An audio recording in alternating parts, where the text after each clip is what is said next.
एक बिजनेसमैन जो अपने बिजनेस को लेकर काफ़ी चिंता किया करते थे कि क्या होगा, आने वाले कल में कैसे काम आगे बढ़ेगा।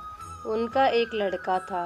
वो लड़का काफ़ी बार कहता था कि पापा मुझे मौका दो, मुझे भी बिजनेस करना आ गया है, मुझे भी एक बार संभालने दो। लेकिन वो व्यक्ति कभी मौका नहीं देता था।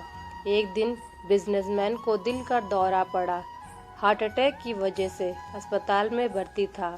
बच्चा दौड़कर पहुंचा, देखा कि पापा एडमिट है। डॉक्टर ने कहा आप थोड़ा पहले से ठीक हैं, धीरे धीरे ठीक होंगे। इस लड़के ने अपने दोस्त को कॉल किया, भाई आजा, मेरे पापा एडमिट है। और वो दोस्त आ गया। उसने पूछा क्या हो गया पापा को, और सारी बात हुई। उसके बाद बिजनेसमैन के लड़के ने बोला चलना, बाहर चल के आते हैं। अस्पताल के बाहर निकलने तो एक आइसक्रीम वाला दिखाई दिया। बिजनेसमैन के लड़के ने कहा भाई आज आइसक्रीम खाते हैं। वो लड़का चौंक गया कि यार क्या पागलपन है, पता है ना क्या चल रहा है। पापा अंदर भर्ती हैं, यह बाहर आइसक्रीम खरीद के खा रहा है। इसके बाद आइसक्रीम खाने लगे। उससे रहा नहीं गया, उसने पूछ लिया लड़के से, भाई समझ नहीं आ रहा तुम्हारे बिजनेस का क्या होगा। आने वाले कल में तेरे पापा एडमिट हो गए हैं, उनकी तबीयत ठीक नहीं है, दिल का दौरा पड़ा है, हार्ट अटैक हुआ है, और तू आइसक्रीम खा रहा है। मुझे समझ नहीं आ रहा। उसने जो बात कही वे ध्यान से सुने। उसने कहा कि मुझे मालूम है तू सोच रहा होगा कि मेरे पापा एडमिट है और मैं आइसक्रीम चला रहा हूँ। भगवान श्री कृष्ण का बहुत बड़ा भक्त हूँ और उनकी दो बातें हमेशा याद रखता हूँ। पहली बात, जो हम सबको मालूम है कि काम करना और फल की चिंता मत करना, जो होगा देखा जाएगा। अपने काम पर फोकस करूँगा, बिजनेस भी अच्छा चलेगा। दूसरी बात, तुम्हें एक कहानी सुनाता हूँ, सब कुछ समझ आ जाएगा। भगवान श्री कृष्ण की जो पत्नी थी माँ रुक्मणी, उनका विवाह हुआ।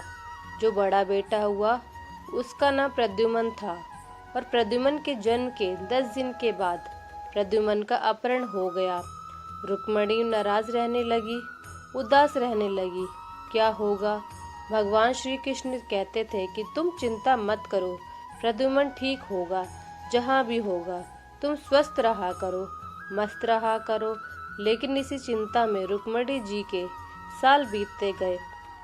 18 साल के बाद प्रद्युम्न जी की वापसी हुई और प्रद्युम्न द्वारका वापस आए तो उसके साथ उनकी पत्नी मायावती भी थी। समस्या ये थी कि मायावती थी उनकी उम्र से 20 साल ज़्यादा बड़ी थी। प्रद्युम्न से माँ रुक्मणी पहले तो खुश हुई कि बच्चा आ गया, फिर दुखी हुई, इतनी बड़ी लड़की से शादी करके आ गया। भगवान श्री कृष्ण के पास गई और कहने लगी कि क्या होगा। भगवान श्री कृष्ण कहा कि जो हो गया उसे स्वीकार कर लो, चिंता मत करो। लेकिन माँ रुक्मणी कह रही थी इतनी बड़ी लड़की से शादी कर ली, यही मिली थी, उसे स्वीकार नहीं कर पा रही थी। उदास हुए जा रही थी, दुखी हुए जा रही थी। 1 साल 2 साल समय बीत रहा था, लेकिन अंदर ही अंदर वो बात उनको कचोटती रही। 8 साल के बाद मैं रुक्मणी जी ने स्वीकार कर लिया कि प्रद्युम्न ने जो शादी कर रही है वो ठीक है, ज़्यादा चिंता करने की ज़रूरत नहीं है। उस शादी को स्वीकार कर लिया। एक तरीके से अपनी ज़िंदगी के 26 साल उन्होंने उदासी में बिता दिए। लड़का बोला, भाई मैंने भी ज़िंदगी को स्वीकार करना सीख लिया है, क्योंकि भगवान श्री कृष्ण कहते हैं जो हो रहा है उसे स्वीकार कर लो, जिंदगी अपने आप सहज हो जाएगी। राधे राधे।